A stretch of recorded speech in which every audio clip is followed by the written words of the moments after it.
Isang linggo matapos ilibing si Mama, pinalitan ni Clara ang bango ng aming bahay. Ang amoy ng sampagita, naging amoy ng gamot at kamatayan. Huwag kang iiyak, utos niya habang dinidurog ang paborito kong manika. Dahil sa bahay na ito, ako na ang bago mong reyna. At sa likod ng pinto, narinig ko ang tawa ni Papa. Tawang hindi para sa akin, kundi para sa babaeng unti-unting pumapatay sa aming alaala. Sino ang maniniwala sa isang batang hindi na makapagsalita? Itapon mo na ang lahat ng basurang yan, Eduardo. Hindi natin kailangan ng amoy ng patay sa loob ng bahay na ito kung gusto nating magsimula ng maayos. Ang boses ni Clara ay parang talim ng kutsilyo na humiwa sa katahimikan ng silid. Sa ilalim ng malapad na mesang nara, sa silid-aklatan, napaigtad ang maliit na katawan ni Lucia. Mahigpit niyang niyakap ang isang asul na blusa, ang huling kasuotan na ginamit ng kanyang ina bago ito tuluyang mamaalam sa mundo. Ramdam pa niya sa telang iyon ang bahagyang bango ng sampagwita, ang halimuyak na nagpapaalala sa kanya na minsan ay may isang reynang nagmahal sa kanya ng buo. Ngunit ang bawat salitang lumalabas sa bibig ni Clara ay tila isang malakas na hampas na unti-unting dumudurog sa kanyang maliit na puso. Narinig niya ang malalim na buntong hininga ng kanyang ama. Clara, mahal, baka masyadong mabilis. Isang linggo pa lang ang nakalilipas. Baka hindi pa handa si Lucia na makitang mawala ang mga gamit ni Amelia. That is exactly the point, Eduardo. Mabilis na sagot ni Clara. Ang kanyang tono ay puno ng mapanlinlang na malasakit. Hanggat nakikita niya ang mga bagay na yan, mas lalo lang siyang malulunod sa lungkot. Look at her. Hindi na siya nagsasalita. Do you want your daughter to grow up living in a graveyard? Kailangan nating i-declutter hindi lang ang bahay, kundi pati ang alaala niya. Para sa atin din ito, for our future. Ang bawat hakbang ni Clara sa sahig na tabla ay naglalabas ng tunog na tila nagpapayanig sa mundo ni Lucia. Ang anino ng babae ay unti-unting lumalapit sa mesa, hanggang sa maramdaman ni Lucia ang isang marahas na paghila sa kanyang pinakamamahal na blusa na pasubsob ang bata sa sahig nang sa pilitang agawin ni Clara ang tanging bagay na nag-uugnay sa kanyang ina. Narito ka lang pala, bata ka. Mariing bulong ni Clara habang nakatingin ng matalim kay Lucia. Walang emosyon sa kanyang mga mata, kundi isang malamig na tagumpay. And look at this! Nakayakap ka pa rin sa basurang ito? It's dirty, and it smells like sickness. Sa harap ng nangungulilang mga mata ni Lucia, kinuha ni Clara ang mamahaling blusa at ginamit itong pamunas sa alikabok ng isang florera bago ito walang pakundangan na itinapon sa isang itim na plastic bag. Parang may kung anong bumara sa lalamunan ni Lucia. Gusto niyang sumigaw. Gusto niyang bawiin ang huling piraso ng kanyang ina. Ngunit walang tunog na lumalabas sa kanyang mga labi. Ang kanyang hininga ay naging mabilis at mababaw. At ang bawat patak ng kanyang luha ay tila kumukulong tubig na humahapdi sa kanyang mga pisngi. Ang kanyang mga daliri ay nanginginig habang pilit niyang inaabot ang sapatos ng kanyang ama na nakatayo lang sa gilid. Papa, ang tanging ungol na nabuo sa kanyang isip. Ngunit sa paningin ni Eduardo, ang kanyang anak ay isa lamang batang nag-iinarte. Lumuhod si Eduardo sa tapat ni Lucia, ngunit sa halip na yakap ay isang seryosong tingin ang ibinigay nito. Lucia, listen to Tita Clara. She's doing this for you, sweetheart. Malumanay ngunit may autoridad na sabi ni Eduardo. Clara has sacrificed so much to take care of us when your mama was ill. She's a nurse. She knows what's best for your mental health. Now, I want you to stand up, kiss her on the cheek, and thank her for helping us fix this house. Be a good girl. Ang utos ng ama ay tila isang laso na dahan-dahang pumatay sa natitirang pag-asa ni Lucia. Tumingin siya kay Clara at nakita niya ang isang mapait na ngiti sa labi ng madrasta. Isang niya ng ngiting nagsasabing siya na ang may-ari ng lahat ng nasa loob ng tahanang ito. Sa labas ng pintuan, nakita ni Lucia si Tia Deli, ang matandang katulong na nagpalaki sa kanya, na nakatayo bitbit ang kanyang mga lumang gamit. Pinalayas ito ni Clara ng walang pasabi, at sa mga mata ni Tia Deli ay nakita ni Lucia ang parehong takot at awa.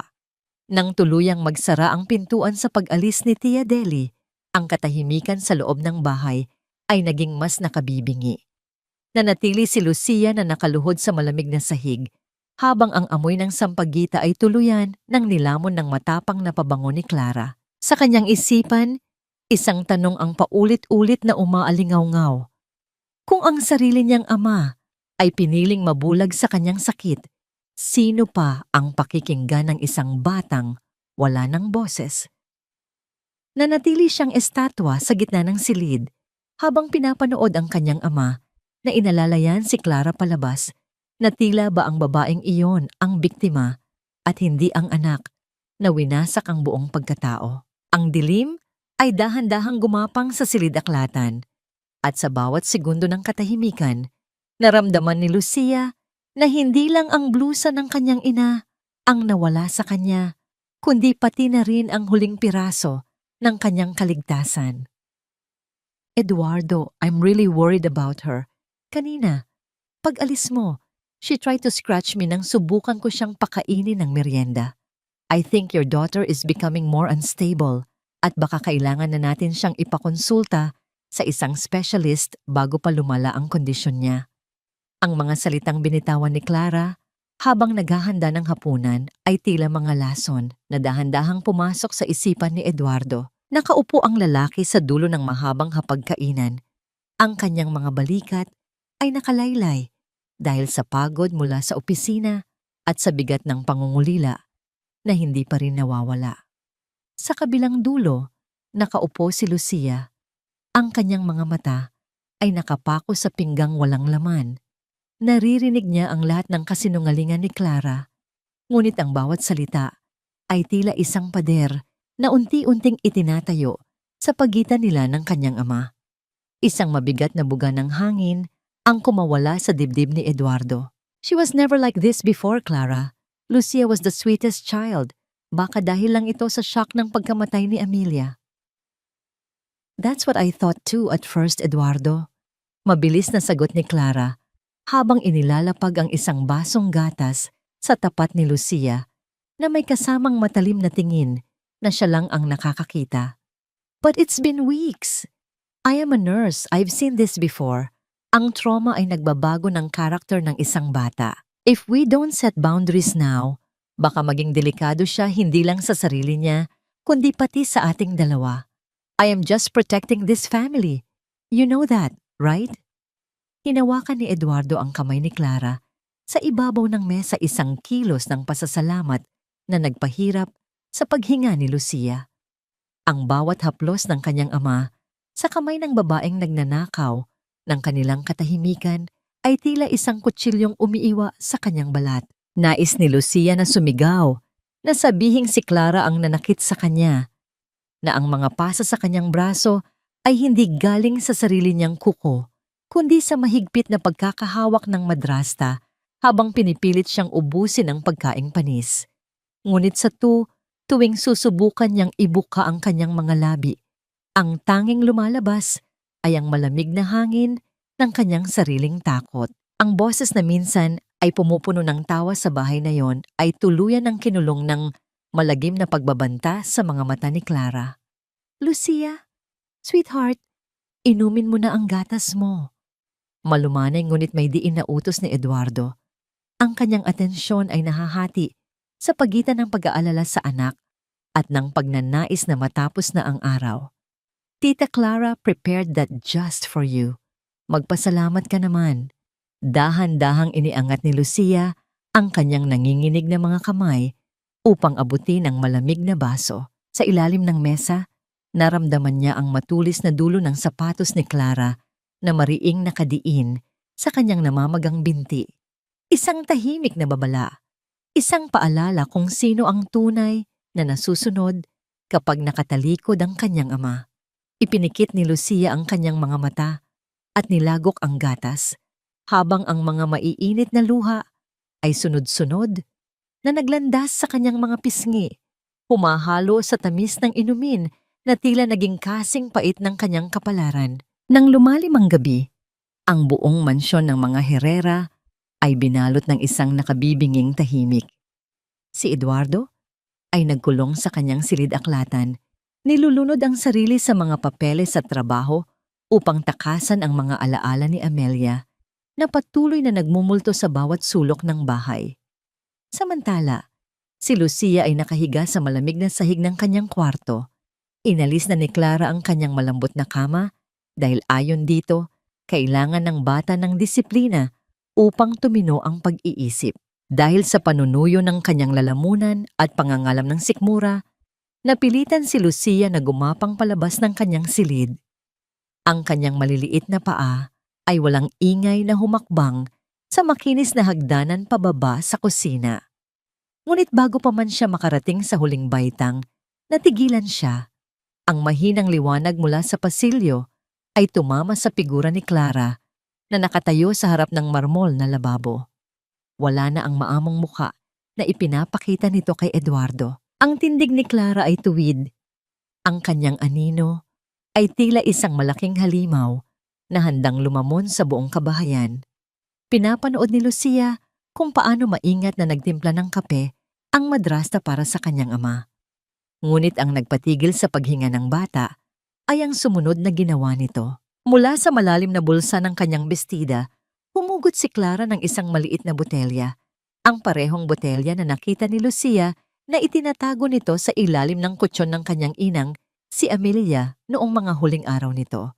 Sa isang kalmadong galaw, pinatakan ni Clara ng ilang patak ng malinaw na likido ang umuusok na kape ni Eduardo. Ang banayad na paggalaw ng kutsara sa loob ng tasa ay lumikha ng isang nakakakilabot na musika sa pandinig ni Lucia, isang ritmong nagbabadya ng panibagong panganib. Habang hinahalo ang kape, dahan-dahang lumingon si Clara sa direksyon ng hagdanan.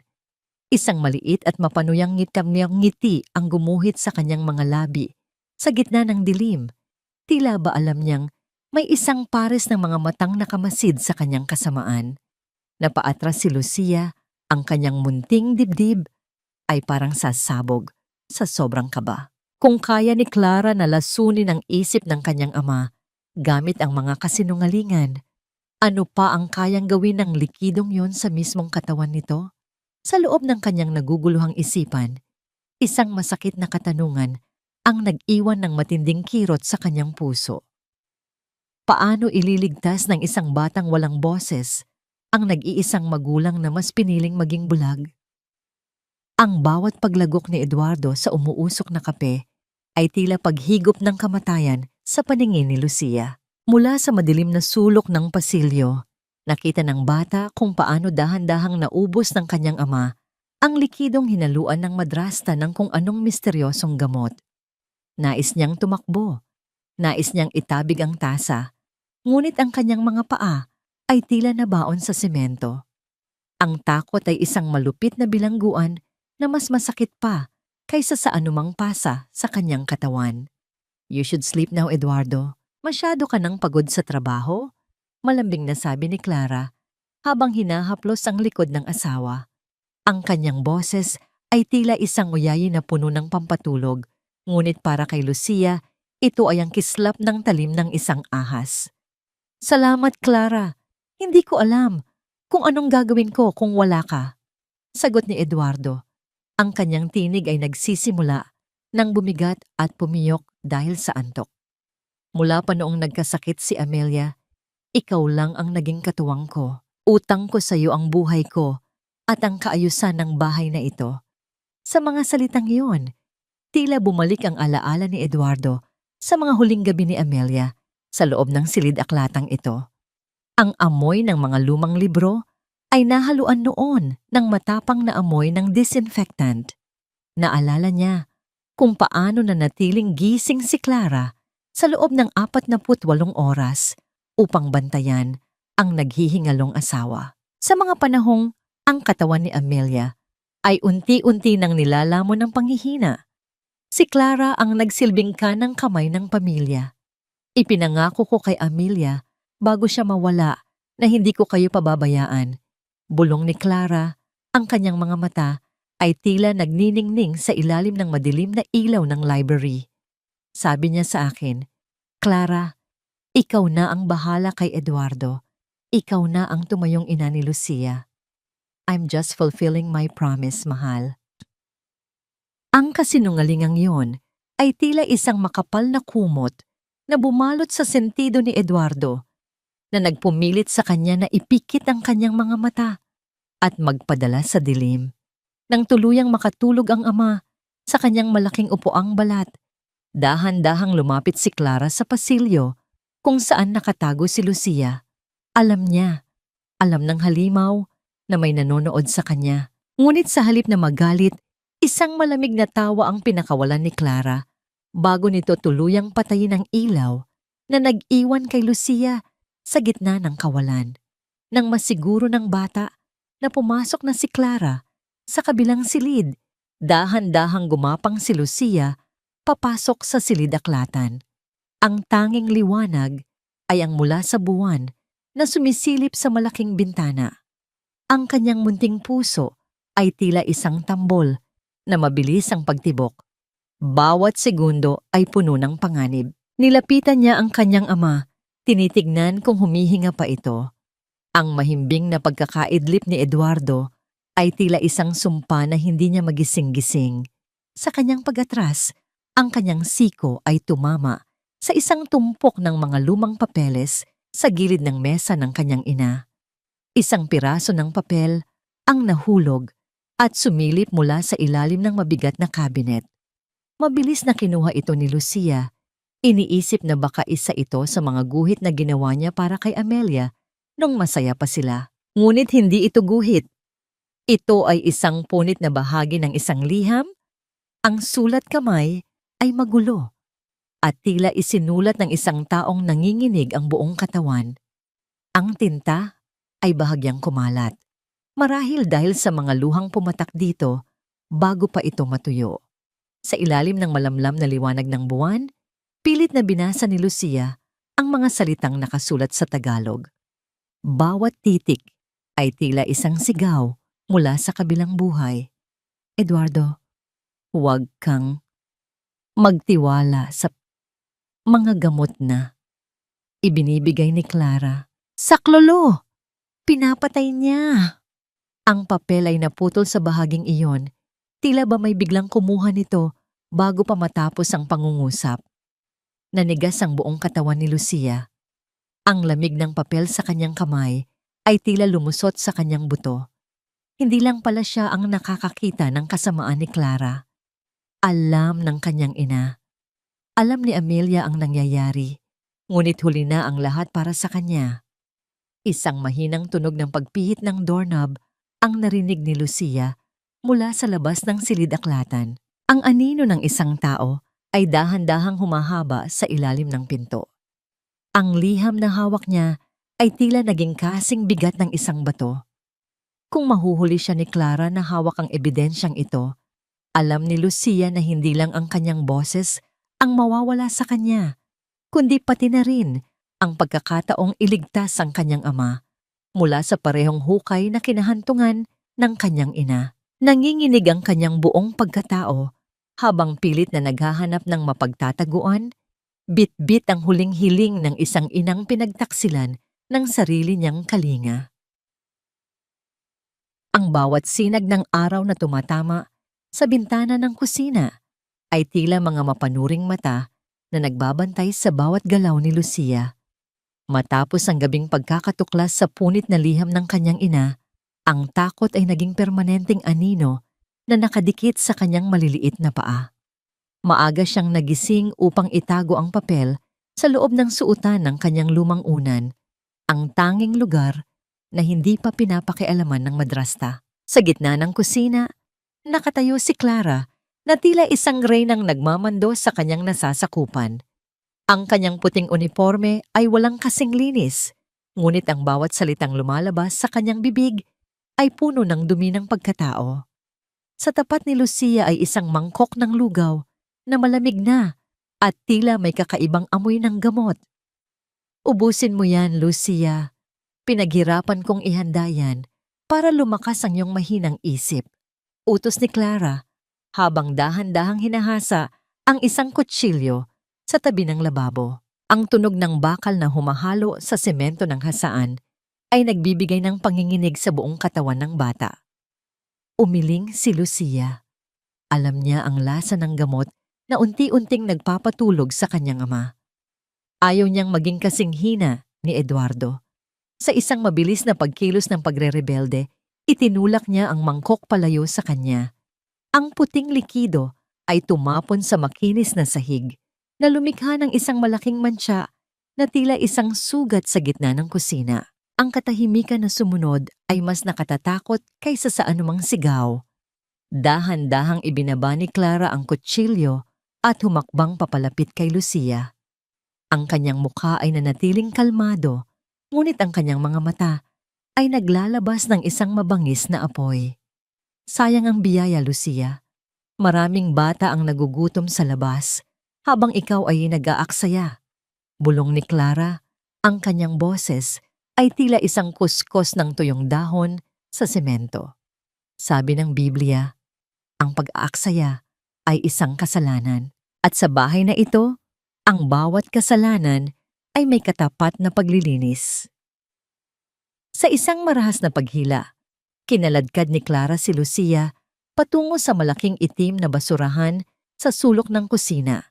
Binuksan niya ang takip nito kung saan ang amoy ng panis na pagkain at nabubulok na balat ng prutas ay agad na humalimuyak na nagpabaliktad sa sikmura ng bata. Kinuha ni Clara ang isang sandok at kumuha ng tumpok ng lugaw na nahaluan na ng dumi mula sa loob ng basurahan. Dahil itinapon mo ang ibinigay ko, marahil ay mas gusto mo ang lasa ng basura, mariing sabi ni Clara, habang pilit na ibinubuka ang bibig ni Lucia. Kainin mo ito. Kainin mo ang bunga ng iyong katigasan ng ulo. Napaiyak si Lucia nang walang tunog. Ang kanyang mga mata ay nakapako kay Brownie, ang kanilang aso na nasa labas ng pintuan, na masarap na kumakain ng malinis na pagkain. Pakiramdam ni Lucia ay mas mababa pa siya sa isang hayop sa loob ng sarili niyang tahanan. Ang bawat subo ng maruming lugaw na pilit na ipinapasok sa kanyang bibig ay tila paglunok ng sarili niyang dangal. Ang kanyang lalamunan ay sumasakit sa bawat pagpigil niya sa pagsuka at ang kanyang buong pagkatao ay nanginginig sa matinding kahihiyan. Ayan, ganyan ang batang masunurin, wika ni Clara habang pinupunasan ang gilid ng labi ni Lucia gamit ang isang maruming basahan. Huwag mong kakalimutan ang lasang ito dahil ito ang magpapaalala sa iyo kung nasaan ang lugar mo sa ilalim ng aking pamamahala. Ngunit sa gitna ng malupit na sandaling iyon, ang katahimikan ng umaga ay nabasag ng isang pamilyar na tunog mula sa labas. Ang ugong ng makina ng sasakyan ni Eduardo ay yumayanig sa semento ng driveway. Isang tunog na hindi dapat naririnig sa ganitong oras ng umaga. Ang pagpihit ng susi sa pintuan ng gate ay nagdulot ng biglang pagbabago sa mukha ni Clara. Mabilis na binitawan ni Clara ang sandok at kinuha ang isang basahan upang itago ang dumi sa mukha ni Lucia. Ngunit ang bawat hakbang ng sapatos ni Eduardo sa pasilyo ay papalapit ng papalapit at ang pintuan ng kusina ay dahan-dahang bumukas. Si Eduardo ay nakatayo doon. Ang kanyang barong ay bahagyang gusot at ang kanyang muka ay puno ng pagtataka. Ang kanyang paningin ay nagpalipat-lipat mula sa nanginginig na si Lucia sa basurahang bukas at sa kanyang asawang si Clara na may hawak na sandok. Eduardo? Bakit ang aga mo yata? Ang nauutal na tanong ni Clara habang pilit na ibinabalik ang kanyang maskara ng isang mapagmahal na asawa. Nanatiling nakatitig si Eduardo sa kanyang anak. Nakita niya ang isang butil ng dumi sa pisngi ni Lucia at ang pamumula ng mga mata nito na tila humihingi ng tulong na hindi mabigkas ng bibig. Sa sandaling iyon, ang hangin sa loob ng kusina ay naging kasing bigat ng isang paparating na bagyo. Ang bawat tibok ng puso ni Eduardo ay tila isang mabigat na yabag sa loob ng tahimik na kusina. Nakatingin siya sa kanyang anak na ang maliit na katawan ay nanginginig at ang mga labi ay may mantsa pa ng maruming lugaw. Tumingin siya kay Clara na ang mukha ay dahan-dahang nagbabago mula sa gulat patungo sa isang malalim na pighati. Isang pighating tila gawa sa pinakamahusay na telo ng teatro. Eduardo, thank God you're home. Bulong ni Clara, ang kanyang boses ay nanginginig at tila malapit ng maiyak. Ibinaba niya ang sandok at dahan-dahang itinakip ang kanyang mga palad sa kanyang mukha. Hindi ko na alam ang gagawin ko. I tried, Eduardo. I really tried. Kumunot ang noo ni Eduardo. Ang kanyang pagkalito ay unti-unting napapalitan ng pangamba. Anong nangyari? Bakit ganyan ang hitsura ni Lucia? At bakit bukas ang basurahan? Dahan-dahang ibinaba ni Clara ang kanyang mga kamay. Ang kanyang mga mata ay namumula na ngayon sa pekeng luha. Kanina pa siya nagwawala, Eduardo. I prepared a healthy meal for her, but she threw it on the floor. At nang subukan ko siyang pagsabihan, bigla siyang tumakbo sa basurahan at nagsimulang kumuha ng dumi. She's trying to punish me, Eduardo. She's trying to make me look like a bad person because she knows how much I care for her. Napatingin si Lucia sa kanyang ama. Ang kanyang mga mata ay punong-puno ng pagsusumamo. Nais niyang umiling. Nais niyang ituro ang madrasta at sabihing ito ang kinaladkad siya patungo sa basurahan. Ngunit ang bawat salita ni Clara ay tila isang makapal na usok na bumabalot sa katotohanan. Ang pagiging nurse ni Clara at ang imahe nito bilang tagapagligtas ng pamilya ay isang pader na hindi kayang tibagin ng isang batang walang boses. Lucia, is this true? Tanong ni Eduardo. Ang kanyang boses ay puno ng pagkabigo. Lumapit siya sa kanyang anak at kinuha ang isang panyo upang punasan ang dumi sa mukha nito. Ngunit sa bawat haplos ng panyo, mas naramdaman ni Lucia ang distansya ng kanyang ama. Bakit mo ginagawa ito? Tita Clara is just trying to help you. After everything she did for your mama, ganito ba ang isusukli mo sa kanya? Yumuko si Lucia, ang kanyang mga balikat ay gumuho sa bigat ng kawalang katarungan. Ang bawat salita ng kanyang ama ay tila isang rehas na kumukulong sa kanya sa dilim. Sa gilid ng kanyang paningin, nakita niya ang isang bahagyang pag-angat ng sulok ng labi ni Clara. Isang tagumpay na nakatago sa likod ng mapanlinlang na maskara. Hayaan mo na siya, Eduardo. Baka kailangan lang niya ng pahinga. Malamig na sabi ni Clara habang hinahawakan ang braso ng asawa upang ilayo ito kay Lucia. I'll clean this up. Bakit hindi ka muna magpahinga sa taas? I'll bring you some tea later. Bumuntong hininga si Eduardo at tumango. Ang kanyang tiwala ay muling nakuha ng matatamis na salita ng kanyang asawa. Habang papaakyat ang ama, naiwan si Lucia sa kusina kasama ang halimaw. Ang init ng sikat ng araw sa labas ay tila hindi na umaabot sa loob ng silid na yon. See? Kahit anong gawin mo, ako ang papakinggan niya. Bulong ni Clara sa tainga ni Lucia. Ang kanyang hininga ay malamig at tila amoy ng gamot. You are just a broken little girl at walang naniniwala sa isang sirang laruan.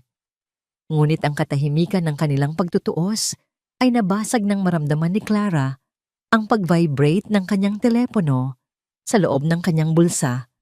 Mabilis niyang kinuha ito at tiningnan ang screen. Ang kanyang mukha na kanina ay puno ng kayabangan ay biglang namutla. Ang kanyang mga daliri ay bahagyang nanginginig habang tinititigan ang numero na tumatawag. Hindi niya sinagot ang tawag sa harap ni Lucia. Mabilis siyang lumabas ng kusina patungo sa likod bahay, sinisiguro na walang makakarinig sa kanya. Sumunod si Lucia sa malayo. Ang kanyang bawat hakbang ay tila isang bulong sa semento. Nakita niya si Clara na nakatalikod. Ang kanyang boses ay mababa at puno ng takot. Sabi ko sa'yo, huwag mo na akong tatawagan dito. Maring sabi ni Clara sa kausap. I gave you the money already. Anong kailangan mo pa? Kung malalaman ni Eduardo ang tungkol sa nangyari sa nakaraang ospital, sisiguraduhin kong wala kang mapapala. Natigilan si Lucia sa kanyang pinagtataguan sa likod ng pintong kahoy. Ang hangin ay tila tumigil sa pag-ihip at ang tanging naririnig ay ang mabilis na tibok ng kanyang sariling puso. Isang lihim mula sa nakaraan ni Clara ang unti-unting sumisilip sa dilim. Isang lihim na maaring maging susi sa kanyang kalayaan o ang magiging mitya ng mas malaking panganib para sa pamilya Herrera. Ang bawat salitang narinig ni Lucia mula sa likod ng pinto ay tila mga bubog na bumaon sa kanyang isipan. Ang lihim ni Clara, ang tungkol sa isang pagkakamali sa ospital at ang pera na ipinambubusal nito sa isang estranghero ay naging isang mabigat na sandata na hindi alam ng bata kung paano hahawakan. Sa gitna ng dilim ng pasilyo, naramdaman ni Lucia ang isang matinding pangangailangan na kumawala. Hindi na sapat ang magtago sa ilalim ng mesa. Kailangan niya ng tulong mula sa tanging taong nagbigay sa kanya ng tunay na kalinga matapos mawala ang kanyang ina, si Tia Deli. Nang sumapit ang malalim na gabi, kung kailan ang buong bahay ay binalot na ng nakabibinging katahimikan, dahan-dahang bumangon si Lucia mula sa malamig na sahig. Ang kanyang bawat paghinga ay tila isang bulong na ayaw niyang marinig ng sinuman. Suot ang kanyang manipis na tsinelas, tinahak niya ang daan patungo sa bintana ng kusina na alam niyang hindi maayos ang pagkakakandado. Ang lamig ng gabi ay agad na yumakap sa kanyang maliit na katawan nang tuluyan na siyang makalabas ng mansyon. Ang kalsada ng Forbes Park ay malawak at puno ng malalaking anino mula sa mga puno ng acacia. Sa bawat dako ay tila may mga matang nakamasid sa kanya, ngunit ang pangungulila kay Tia Deli ay mas matimbang kaysa sa takot sa dilim. Naalala niya ang sinabi ng matanda bago ito umalis, na matatagpuan niya ito sa maliit na tindahan sa gilid ng palengke, kung saan ito pansamantalang nakikitira sa isang kamag-anak. Mabilis ang bawat hakbang ni Lucia. Ang kanyang munting puso ay tila isang ibon na nagpupumiglas sa loob ng kanyang dibdib. Ang bawat kaluskos ng tuyong dahon sa semento ay nagpapatalon sa kanyang kaba. Nang makarating siya sa bukana ng palengke, ang amoy ng nabulok na gulay at tuyong isda ay humampas sa kanyang pandama. Ang palengke na dati ay puno ng ingay at buhay tuwing umaga ay tila naging isang masukal na kagubatan ng mga saradong stall at nakakatakot na katahimikan. Tia Deli? Ang tawag na nasa loob lamang ng kanyang isipan, isang boses na pilit na kumakawala sa kanyang lalamunang tuyong lalamunan. Bawat paglunok niya ay tila may mga bubog na bumabara sa kanyang kohong, isang paalala na ang kanyang boses ay ninakaw na ng matinding takot at trauma. Ang mga saradong tindahan ay tila mga higanting anino na handang lumamon sa kanyang maliit na pagkatao. Sa bawat kanto, ang kanyang mga mata ay pilit na naghahanap sa pamilyar na mukha ni Tia Deli, ang tanging init na natitira sa kanyang maginaw na mundo. Habang tinatahak niya ang isang madilim na pasilyo sa gitna ng mga bakanting stall, naramdaman ni Lucia ang isang kakaibang pakiramdam sa kanyang batok. Ang katahimikan ng gabi ay nabasag ng tunog ng mabibigat na yabag ng sapatos sa semento na tila sumasabay sa bilis ng tibok ng kanyang puso. Lumingon siya, ngunit wala siyang nakita, kundi ang usok ng malamig na hangin at ang aandap-andap na ilaw ng poste sa malayo.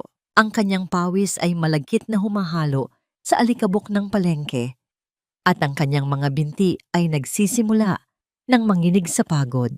Biglang isang pares ng napakaliwanag na ilaw mula sa isang sasakyan ang tumama sa kanyang likuran na nagdulot ng isang mahabang anino sa harap niya.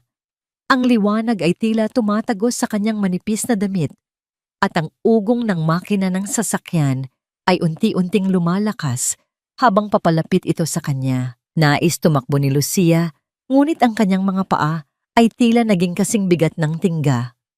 Napapikit siya nang maramdaman ang init ng makina na huminto sa kanyang tabi. Ang pag-irit ng gulong sa magaspang na semento ay nagpatindig ng balahibo ni Lucia. Ang bintana ng sasakyan ay dahan-dahang bumaba na naglalabas ng amoy ng matapang na sigarilyo at murang pabango. Isang lalaki ang nakasilip mula sa loob. Ang kanyang mga mata ay naniningkit habang pinagmamasdan ang nanginginig na bata. Ang kanyang mukha ay may pagkakahawig kay Clara, ang parehong matatalim na arko ng kilay at ang mapanuyang kurba ng mga labi. "Well, well, look who we have here!" Wika ng lalaki sa isang paos na boses na puno ng malisya. "Hindi ba't ikaw ang munting prinsesa ni Clara? What are you doing out here in the middle of the night, baby girl?" Masyadong mapanganib ang lansangan para sa isang batang katulad mo. Napaurong si Lucia. Ang kanyang likod ay tumama sa isang malamig na poste ng kuryente. Ang lalaking ito ay si Raul, ang kapatid ni Clara na madalas niyang marinig na hinihinga ng pera ang kanyang madrasta. Ang pagkislap ng singsing sa daliri ng lalaki ay tila isang babala ng mas malalim na panganib. Sa sandaling iyon, naramdaman ni Lucia na ang pagtakas niya mula sa mansyon ay hindi naging daan patungo sa kaligtasan, kundi patungo sa isang mas madilim na bitag. Dahan-dahang binuksan ni Raul ang pinto ng sasakyan at lumabas. Ang kanyang anino ay tila lumaki at lumukob sa buong paligid ni Lucia.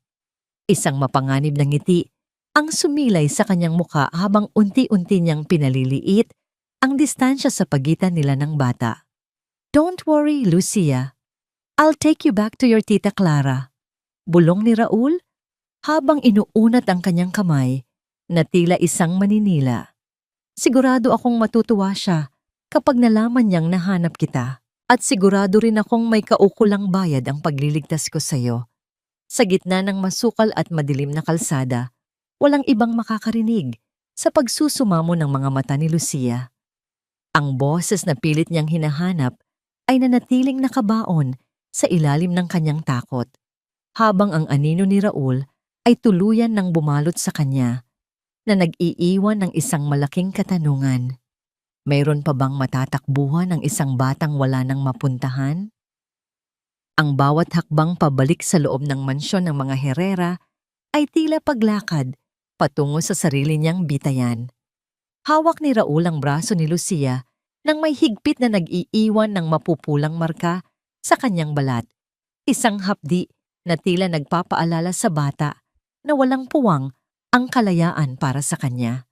Ang malalaking pinto ng bahay ay bumukas at doon, sa gitna ng malawak na sala, nakatayo si Clara. Ang kanyang puting bestida ay nagniningning sa ilalim ng chandelier, ngunit ang kanyang mukha ay balot ng isang madilim na puot na mas nakakatakot kaysa sa kadiliman ng palengke.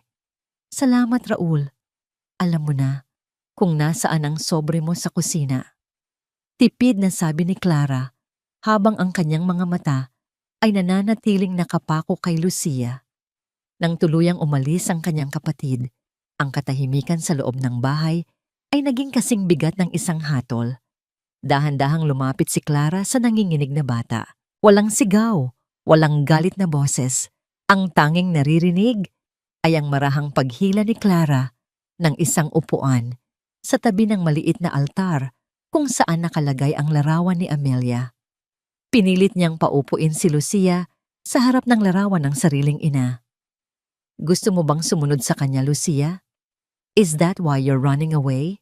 Bulong ni Clara habang kinukuha ang isang matalim na gunting mula sa kanyang bulsa. Ang pagkis-kis ng dalawang talim ng gunting sa isa't isa ay lumikha ng isang tunog na nagpatindig ng balahibo sa buong katawan ni Lucia. "You know, your mother was just like you. Matigas ang ulo. Ayaw makinig sa payo ng nurse niya." Sa sandaling iyon, habang nakatitig si Lucia sa mga mata ng kanyang ina sa litrato at naririnig ang bawat kiskis ng gunting, tila bumalik ang kanyang gunita sa isang gabing pilit niyang ibinaon sa limot. Isang gabing puno ng ulan at amoy ng gamot. Tila bumalik ang lahat. Nakita ni Lucia ang sarili na nakasilip sa siwang ng pinto ng silid ni Amelia. Nakahiga ang kanyang ina, hirap na hirap sa paghinga, habang ang swero sa kanyang braso ay unti-unting nauubos. Pumasok si Clara na may dalang isang asul na vial. Sa kanyang alaala, malinaw na malinaw ang bawat galaw. Ang mabilis na pagpapalit ni Clara ng likido sa swero, ang malamig na titig nito habang pinapanood ang bawat mabilis at mababaw na hininga ni Amelia hanggang sa tuluyan itong tumigil. Naalala ni Lucia ang huling tingin ng kanyang ina sa kanya. Isang tingin na puno ng takot para sa kinabukasan ng kanyang anak. Ang asul na vial na yon ang naging tulay patungo sa kabilang buhay. Ang gunita ay tumama sa kanya na parang isang malakas na hampas ng alon na nagpabuhos ng kanyang mga luha na hindi na niya mapigilan. Bakit ka umiiyak? Is it because you remember now? Tanong ni Clara. Ang kanyang boses ay puno ng malisya habang dahan-dahang inilalapit ang gunting sa mahabang buhok ni Lucia. Remembering is a dangerous thing, Lucia. It brings back pain that you cannot handle. Naramdaman ni Lucia ang malamig na bakal ng gunting sa kanyang anit. Sa loob ng kanyang naguguluhang isipan, ang mukha ni Amelia at ang mukha ni Clara ay tila nagsasama sa isang nakakatakot na imahe. Ang bawat gupit ng gunting sa kanyang buhok ay tila pagputol sa huling hibla ng kanyang pagtitimpi. Ang kanyang puso ay tila sasabog sa sobrang galit at pighati. Ngunit sa gitna ng kanyang pagkasira, isang bagong pakiramdam ang umusbong sa kanyang dibdib. Hindi na lang ito takot. Ito ay isang nagbabagang apoy ng katotohanan. Alam na niya kung ano ang ginawa ni Clara sa kanyang ina. At habang ang kanyang buhok ay isa-isang nalalaglag sa sahig na tila mga tuyong dahon, ang boses ni Lucia, ang boses na matagal nang nawala, ay nagsimulang gumuhit ng isang mahapdi, ngunit matapang na daan sa loob ng kanyang lalamunan. Itinaas ni Clara ang gunting, tila handang itarak ito sa mesa upang takutin pa lalo ang bata, nang biglang maramdaman niya ang isang kakaibang enerhiya mula kay Lucia. Ang bata ay hindi na nakayuko. Nakatingin na ito ng diretso sa kanyang mga mata. Isang tingin na tila nagsasabing hindi na siya ang biktima na madaling takutin. Ano? Bakit ganyan ka makatingin? Asik ni Clara. Ang kanyang kamay ay bahagyang nanginginig sa gunting. Anong akala mo? Maililigtas ka ng alaala mo. Walang maniniwala sa iyo, Lucia. Walang maniniwala sa isang baliw na bata. Isang malakas na hangin ang pumasok mula sa nakabukas na bintana na nagpapatay sa mga kandila sa altar. Sa gitna ng biglaang dilim, ang tanging naririnig ay ang mabilis na paghinga ni Clara at ang tahimik ngunit matapang na pagtayo ni Lucia mula sa kanyang kinauupuan. Sa bawat segundong lumilipas sa loob ng madilim na bodega, ang lamig ng semento ay tila dahan-dahang nanunuot sa buto ni Lucia. Matapos ang marahas na paggupit ni Clara sa kanyang buhok, kinaladkad siya nito patungo sa masukal na silid sa ilalim ng hagdanan, ang lugar kung saan itinatambak ang lahat ng mga bagay na ayaw nang makita o maalala. Ang pagpihit ng susi sa labas ng pinto ay naghudyat ng kanyang ganap na pagkakakulong, isang tunog ng bakal na nagpapatunay na sa bahay na ito, ang kanyang tinig at presensya ay nais ng burahin ni Clara. Diyan ka nababagay, Lucia. Kasama ng mga alikabok at ng mga alaalang wala ng silbi, ang huling tinig na narinig niya bago ang tuluyang katahimikan. Napayakap si Lucia sa kanyang sarili, ang kanyang nanginginig na mga daliri ay dahan-dahang humahaplos sa kanyang nagupit na buhok. Ang bawat hibla ng kanyang maikling buhok ay tila isang sugat sa kanyang kaluluwa, isang paalala ng kanyang kawalang kapangyarihan. Ang amoy ng lumang kahoy, amag at mga itinakwil na kagamitan ay humahalo sa amoy ng kanyang sariling luha. Sa gitna ng kadiliman, pilit niyang inaaninag ang paligid, umaasang makakahanap ng kahit munting liwanag. Habang gumagapang sa gitna ng mga nakatumpok na karton, ang kanyang kamay ay tumama sa isang matigas at malamig na bagay na nakabalot sa isang lumang pilus na tela. Dahan-dahan niya itong hinila at sa tulong ng manipis na sinag ng buwan na sumisilip sa maliit na siwang ng pinto, nakita niya ang isang pamilyar na kislap. Ang puso ni Lucia ay tila tumigil sa pagtibok. Ang music box ni Amelia, ito ang regalong ibinigay ng kanyang ina noong kanyang ikalimang kaarawan. Ang bagay na akala niya ay tuluyan ng winasak o itinapon ni Clara noong unang linggo nito sa mansyon. Dahan-dahan niyang pinihit ang susi sa ilalim nito. Ang pag-ikot ng mekanismo sa loob ay naglalabas ng isang banayad na tensyon na tila humihiling na muling mabuhay. Nang bumukas ang takip, ang isang maliit na balerina ay dahan-dahang uminog at ang bawat nota ng uyayi ni Amelia ay pumuno sa maliit na bodega. Ang bawat tunog ng bawat nota ay tila isang haplos ng kanyang ina sa kanyang noo, isang pangakong hindi siya kailanman iiwan. Ngunit ang sandali ng kanyang munting kapayapaan ay nabasag nang marinig niya ang mga yabag ng sapatos ni Clara sa kabilang panig ng pader. Agad na itinakip ni Lucia ang kanyang palad sa music box upang patahimikin ang musika. Ang kanyang hininga ay pigil habang ang kanyang tainga ay idinidikit sa malamig na kahoy ng pinto. Narinig niya ang boses ni Clara na tila may kausap sa telepono. Ang tono nito ay puno ng pagmamadali at isang uri ng pagkagahaman na hindi pa naririnig ni Lucia noon. I don't care about the market price, Raul. Basta maibenta mo ang bahay na ito sa lalong madaling panahon. Eduardo is already under my finger. Konting patakpan ng gamot at pipirma na iyon sa lahat ng papeles na kailangan ko. Mariing sabi ni Clara, ang kanyang boses ay tila isang bulong ng demonyo sa gitna ng gabi. Kapag nakuha ko na ang titulo at ang insurance ni Amelia, aalis na tayo rito. Dadalhin ko si Eduardo sa ibang bansa kung saan walang makakaalam ng kahit ano. And that girl, Lucia, iiwan natin siya sa isang institusyon kung saan hindi na siya makakakita pa ng sikat ng araw. Ang bawat salita ay tila isang kidlat na tumama sa puso ni Lucia. Ang plano ni Clara ay hindi lang basta pagpapahirap.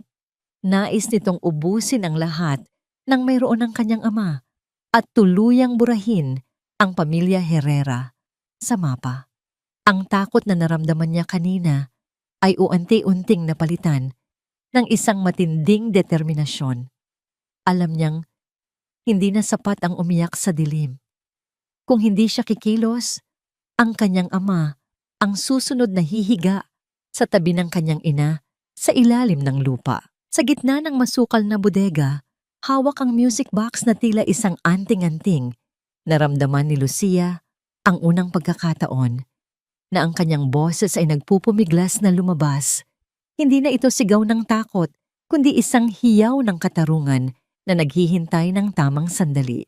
Ngunit paano niya babalaan ang kanyang ama kung ang bawat hakbang niya ay binabantayan ng isang halimaw na handang pumatay para sa sarili nitong kasakiman? Isang mahinang tunog ng pag-ubo mula sa itaas na palapag mula sa silid ni Eduardo ang nagpasinghap kay Lucia. Ang ubo na yon ay mahina, tuyo, at tila puno ng hirap. Ang gamot na ibinibigay ni Clara ay nagsisimula ng kumitil sa buhay ng kanyang ama at ang oras ay mabilis na nauubos para sa kanilang dalawa. Ang bawat paggising ni Eduardo ay tila pag-ahon mula sa isang malalim at malapot na putik. Ang kanyang paningin ay madalas na nababalot ng hamog at ang kanyang mga alaala ay tila mga pira-pirasong salamin na mahirap pagdugtungin. Sa bawat umaga na iniaabot sa kanya ni Clara ang tasa ng kape, nararamdaman niya ang pansamantalang ginhawa. Ngunit kasunod nito ay ang kakaibang panghihina na tila unting kumikitil sa kanyang sigla. Isang hapon, habang si Clara ay nasa labas upang makipagkita raw sa isang supplier ng mga gamot, naiwan si Eduardo sa loob ng kanyang silid-aklatan. Sa kanyang paghahanap ng isang lumang dokumento Sa loob ng kanyang drawer, ang kanyang kamay ay tumama sa isang maliit na lukot na papel na nakasiksik sa pagitan ng mga mabibigat na libro. Nang buksan niya ito, nakita niya ang isang reseta ng gamot na hindi para sa kanya at lalong hindi para sa namayapang si Amelia. Ang nakasulat doon ay isang uri ng malakas na pampatulog at pampahina ng kalamnan na madalas gamitin sa mga pasyenteng may malalang karamdaman sa isip. Ang pangalan ng doktor na nakalagay sa itaas ay hindi pamilyar sa kanya. Ang mas nakapagtataka ay ang petsa ng reseta. Ito ay bago pa man mamatay si Amelia at nagpapatuloy hanggang sa kasalukuyan. Isang malamig na kilabot ang gumapang sa batok ni Eduardo. Bakit may ganitong uri ng gamot sa loob ng kanilang bahay? Kasabay ng pagdududa ay ang isang mahinang tunog ng musika na tila nagmumula sa ilalim ng sahig. Ang himig ay pamilyar, isang uyayi na madalas awitin ni Amelia kay Lucia. Dahan-dahang tumayo si Eduardo. Ang kanyang mga tuhod ay nanginginig sa panghihina, ngunit ang boses ng kanyang konsensya ay mas malakas kaysa sa bigat ng kanyang katawan. Sinundan niya ang tunog hanggang sa makarating siya sa pinto ng bodega sa ilalim ng hagdanan. "Lucia, anak, nariyan ka ba?" Ang mahina niyang tawag, ang kanyang boses ay puno ng kaba. Walang sumagot, ngunit ang musika ay biglang tumigil. Mabilis na kinuha ni Eduardo ang susi na nakasabit sa gilid at pinihit ang kandado. Ang pagbukas ng pinto ay naglabas ng amoy ng amag at alikabok. Sa gitna ng kadiliman, nakita niya ang isang maliit na figura na nakasiksik sa sulok. Ang liwanag mula sa pasilyo ay tumama sa kanyang anak at sa sandaling iyon, ang mundo ni Eduardo ay tuluyang gumuho. Hindi niya agad nakilala ang sariling anak. Ang mahaba at malasutlang buhok ni Lucia na paboritong suklayin ni Amelia ay wala na. Ito ay gupit-gupit at tila pinaglaruan ng isang malupit na kamay. Ang damit ng bata ay madumi at punong-puno ng mantsa. Nang dahan-dahang lumapit si Eduardo, nakita niya ang mga pasa sa braso ni Lucia, mga bakas ng mahihigpit na daliri na tila ibinaon sa balat ng bata. "Diyos ko, Lucia!" Ang tanging naisambit ni Eduardo habang lumuluhod sa harap ng anak. Ang kanyang mga kamay ay nanginginig habang pilit na inaabot ang pisngi ng bata. Sa unang pagkakataon sa loob ng mahabang panahon, hindi umiwas si Lucia. Tumingin siya ng diretso sa mga mata ng kanyang ama. At sa mga matang iyon, nakita ni Eduardo ang lahat ng sakit, takot, at ang katotohanang pilit niyang ipinagkakait sa kanyang sarili. Ang maskara ni Clara na binuo ng utang na loob at malasakit ay tila nadurog sa harap ng ebidensyang hawak niya ngayon. Hindi ito gawa ng isang batang baliw.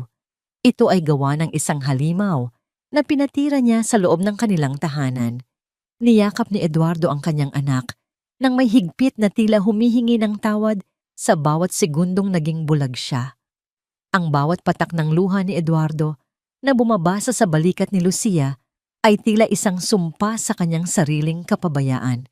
Ngunit ang sandali ng kanilang pagtatagpo ay nabasag ng marinig ang tunog ng pagsara ng pinto sa unahan ng bahay. Ang bawat yabag ng sapatos ni Clara sa marmol na sahig ay papalapit.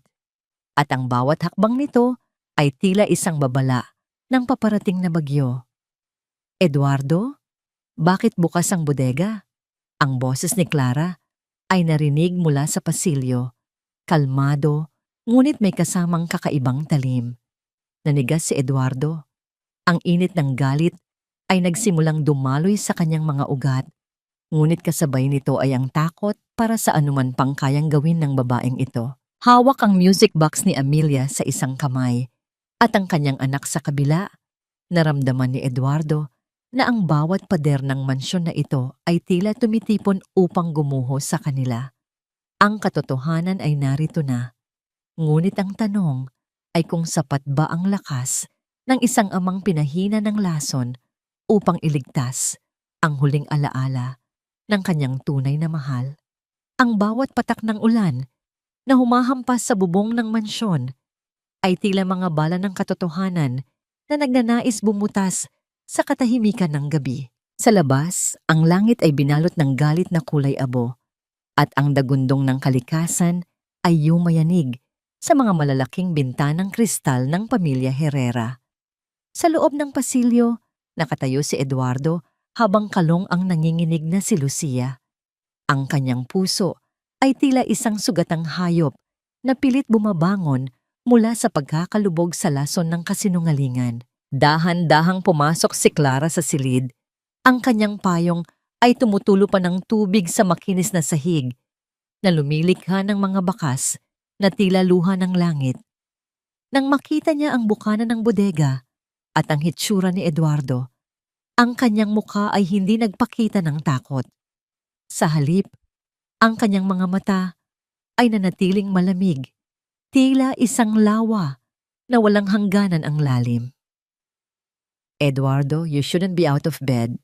Ang lamig ng panahon, baka lalong lumala ang trangkaso mo. Malumanay na sabi ni Clara. Ang kanyang boses ay tila isang banayad na haplos na may kasamang lason. At si Lucia, I told you, she's having an episode.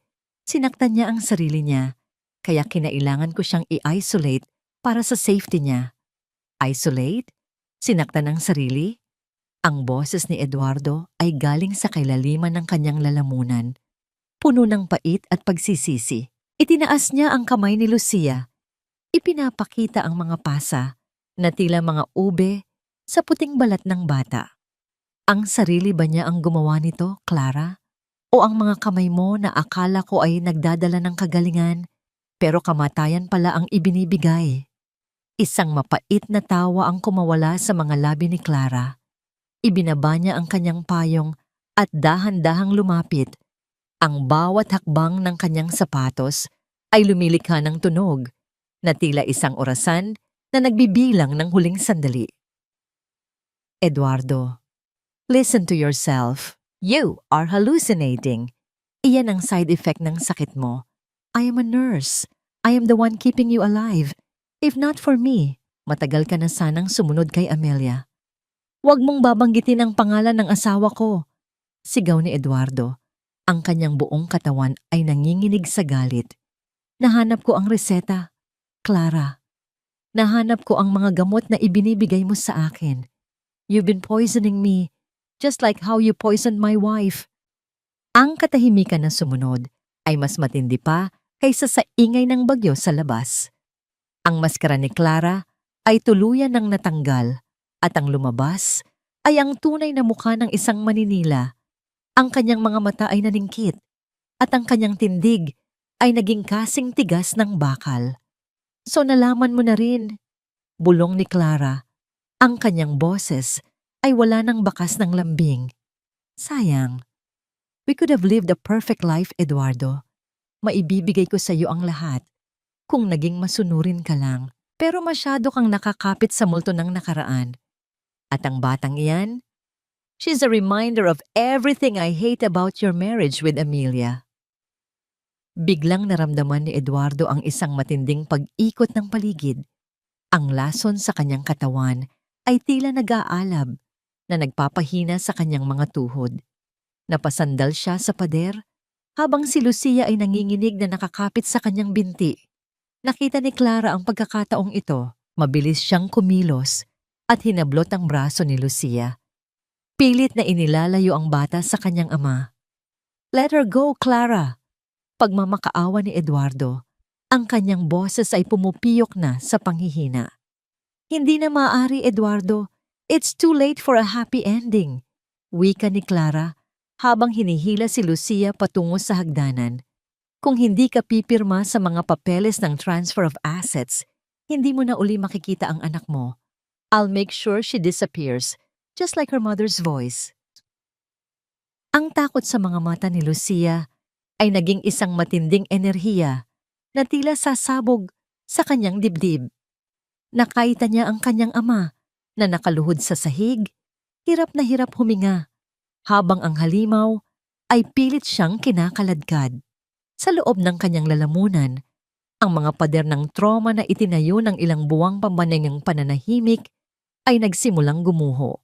Ang bawat hapdi Bawat gutom at bawat saksak ng karayom sa kanyang alaala ay nagsama-sama sa isang malakas na bugso. Sa gitna ng dagundong ng langit at ng ulan, isang tunog ang lumabas mula sa bibig ni Lucia.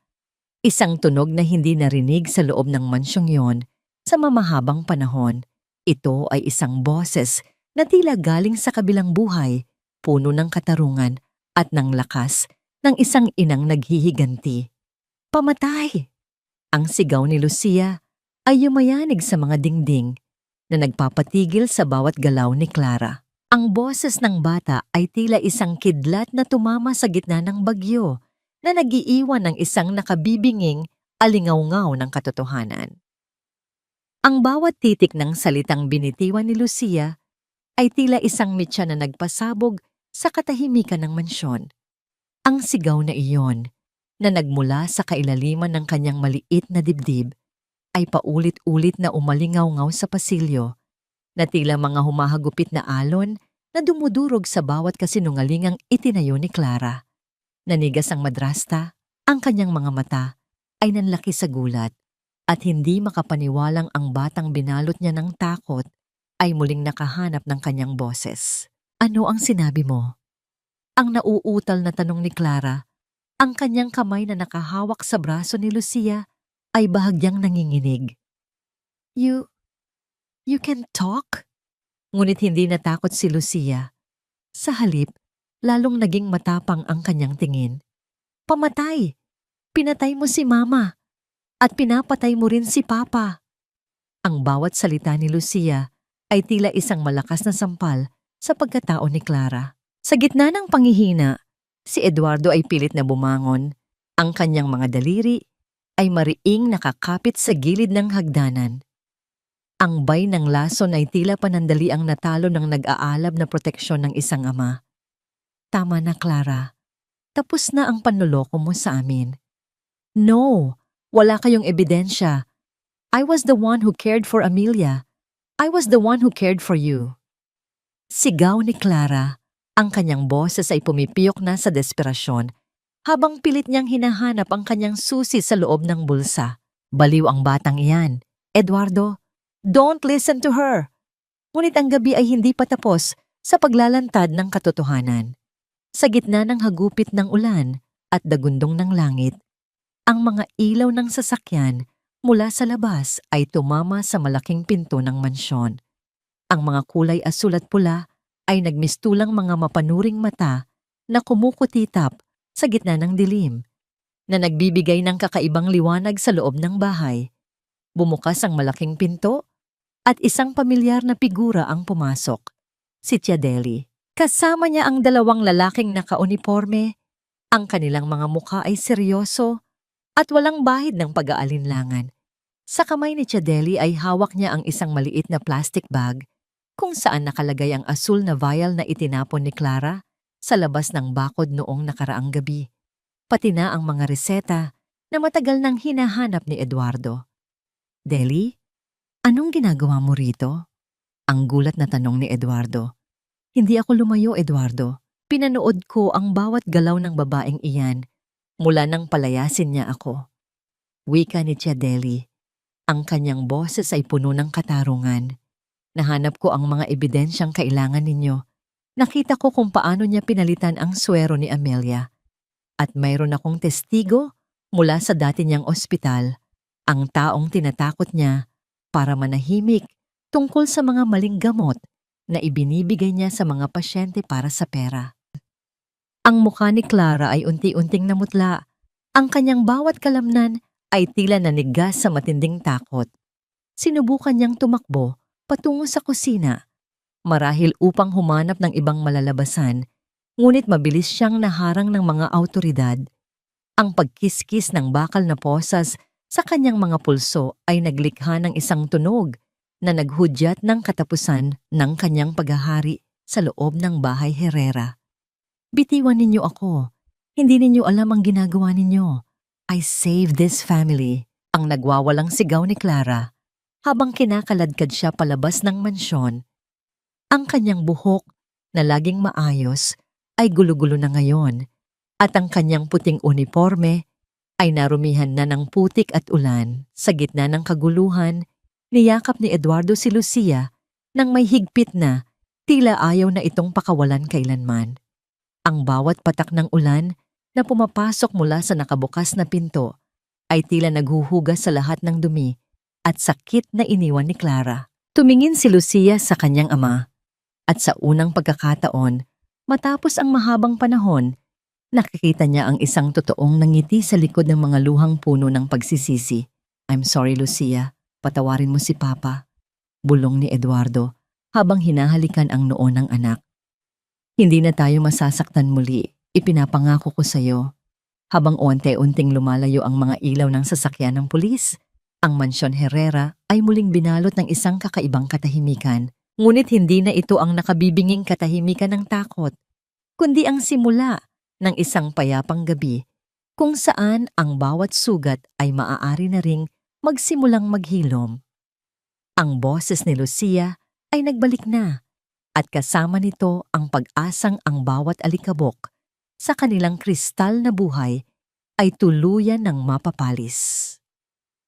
Ang sikat ng araw ay malayang pumasok sa malalaking bintana ng mansyon ng mga Herrera na tila binubura ang bawat bakas ng dilim at pait na iniwan ng nakaraang bagyo.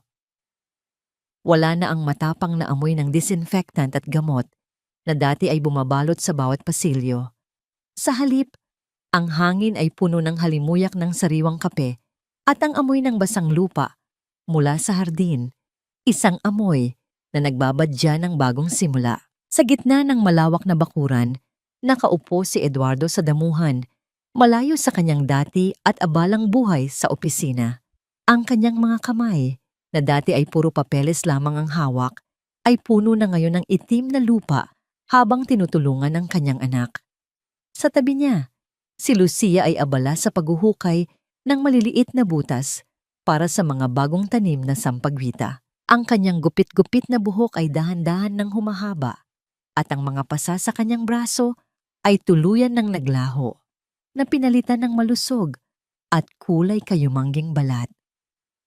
"Papa, look! It's growing!" Masayang sabi ni Lucia. Ang kanyang boses ay malinaw na at wala na ang panginginig ng takot.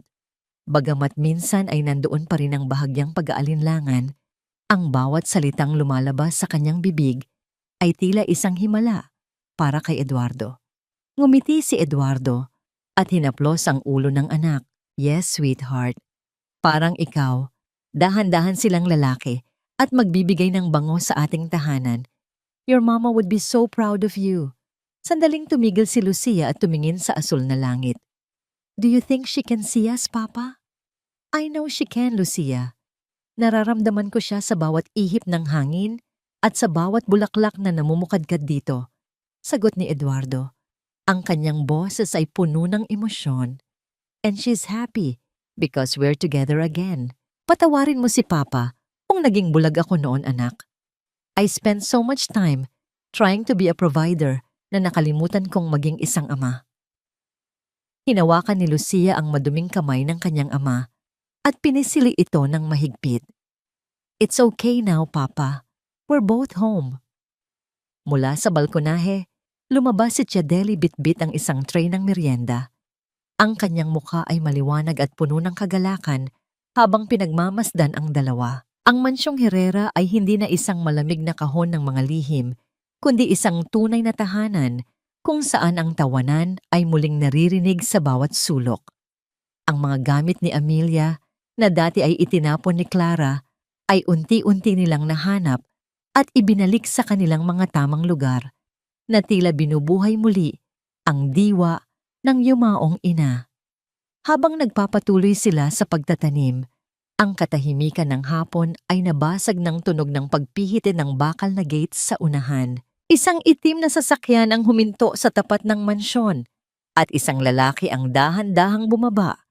Ang lalaki ay mukhang nasa huling bahagi ng kanyang 30. May tindig na kagalang-galang at may mga matang tila may dalang mahalagang mensahe. Natigilan si Eduardo at dahan-dahang tumayo habang si Lucia ay napakapit sa laylayan ng kanyang damit. Hindi pamilyar ang mukha ng lalaki, Ngunit may kung anong pamilyar sa paraan ng kanyang pagngiti. Isang ngiti na tila nakita na ni Lucia sa isa sa mga lumang larawan ni Amelia na nakatago sa silid-aklatan. "Good afternoon," wika ng lalaki habang papalapit sa kanila. Ang kanyang boses ay malalim at kalmado. "Is this the Herrera residence? My name is Gabriel. I'm a lawyer but I'm here for something more personal. I was a close friend of Amelia, and I think there's something she wanted me to give to Lucia kapag naging sapat na ang kanyang lakas." Nagkatinginan sina Eduardo at Tia Deli. Ang pagdating ng estrangherong ito ay nagdala ng isang bagong kaba sa dibdib ni Lucia. Ngunit hindi na ito ang takot na naramdaman niya kay Clara. Ito ay isang uri ng kaba na puno ng pag-asa at panibagong misteryo. Sino ang lalaking ito? At anong lihim pa ang iniwan ni Amelia para sa kanyang anak? Habang ang sikat ng araw ay unti-unting lumulubog sa likod ng mga puno, ang anino ng nakaraan ay tila muling sumisilip. Ngunit sa pagkakataong ito, hindi na ito upang manakit, kundi upang tuluyan ng buuin ang mga pira-pirasong katotohanan ng kanilang pamilya. Ang mga bulaklak ng sampagita sa hardin ng mga Herrera ay tuluyan ng namukadkad, ang kanilang mapuputing talahib ay tila mga bituing bumagsak sa luntiang damuhan. Ang bango nito ay hindi na lamang isang paalala ng nakaraan, kundi isang sagisag ng kasalukuyang puno ng pag-asa.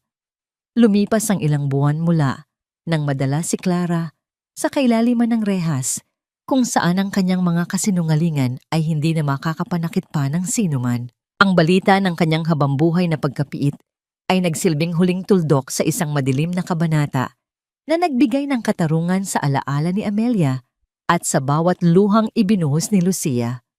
Sa loob ng silid-aklatan, kung saan dati ay nagahari ang takot, nakaupo sina Eduardo at Lucia kasama si Gabriel.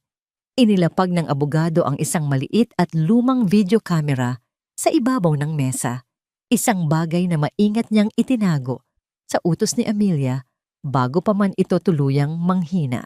Ibinigay ito sa akin ni Amelia nung huling pagkakataon na nagkausap kami ng kaming dalawa lang. Malumanay na paliwanag ni Gabriel, ang kanyang mga mata ay puno ng respeto. Alam niyang may kakaibang nangyayari, ngunit dahil sa kanyang panghihina, ang tanging nagawa niya ay iwanan ang kanyang boses sa ligtas na kamay. Sabi niya, "Ibibigay ko raw ito sa inyo kapag ang bahay na ito ay malinis na muli mula sa anumang alikabok." Sa pagpindot ni Eduardo sa maliit na switch, ang screen ay nagliwanag na nagpapakita ng mukha ni Amelia. Bagamat maputla at may mga bakas ng sakit, ang kanyang mga mata ay nagniningning pa rin sa pagmamahal. Ang boses ni Amelia ay pumuno sa silid, isang himig na tila haplos ng hangin sa kanilang mga pisngi. "Eduardo, aking mahal. Lucia, aking munting anghel," ang simula ng mensahe. Kung pinapanood ninyo ito, ibig sabihin ay nahanap na ninyo ang daan pabalik sa isa't isa. Eduardo, huwag mong sisihin ang iyong sarili. Ang pag-ibig ay minsan nagbubulag-bulagan, ngunit ang mahalaga ay ang muli mong pagmulat. Lucia, anak, ang boses mo ang iyong pinakamalakas na sandata. Huwag mo itong hahayaang nakawin muli ng kahit na sino. Napaiyak si Eduardo, hindi dahil sa pait, kundi dahil sa isang malalim na pagpapatawad. Pagpapatawad para sa kanyang sarili at para sa mga pagkakataong naging mahina siya. Naramdaman niya ang maliit na kamay ni Lucia na humawak sa kanyang palad, isang hawak na nagsasabing ang lahat ay ayos na. Ang sugat sa kanilang kaluluwa ay naroon pa rin bilang mga pilat.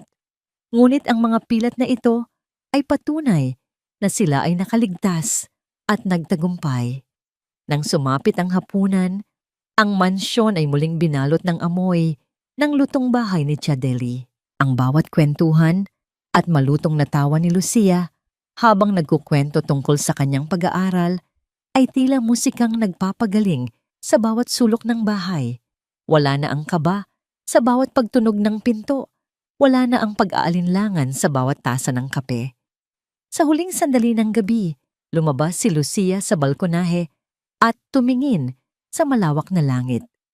Ang pag-asa na dati ay tila isang malayong bituin ay hawak na niya ngayon sa kanyang mga kamay. Natutunan niya na ang katahimikan ay isang bilangguan, ngunit ang katotohanan ang susi na magpapalaya sa kahit na sinong nakakulong sa dilim.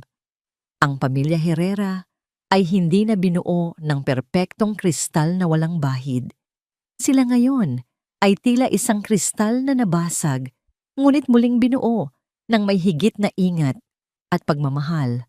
Mas matibay, mas totoo, at mas nagniningning sa kabila ng mga pinagdaanang bagyo. Sa ilalim ng liwanag ng buwan, ang bawat talulot ng sampagita ay yumuyukod sa hangin. Tila nagbibigay ng huling basbas sa isang tahanang muling natagpuan ang kanyang tunay na kaluluwa. Payapa na ang kahapon, at ang bukas ay isang awit na silang dalawa na ang susulat.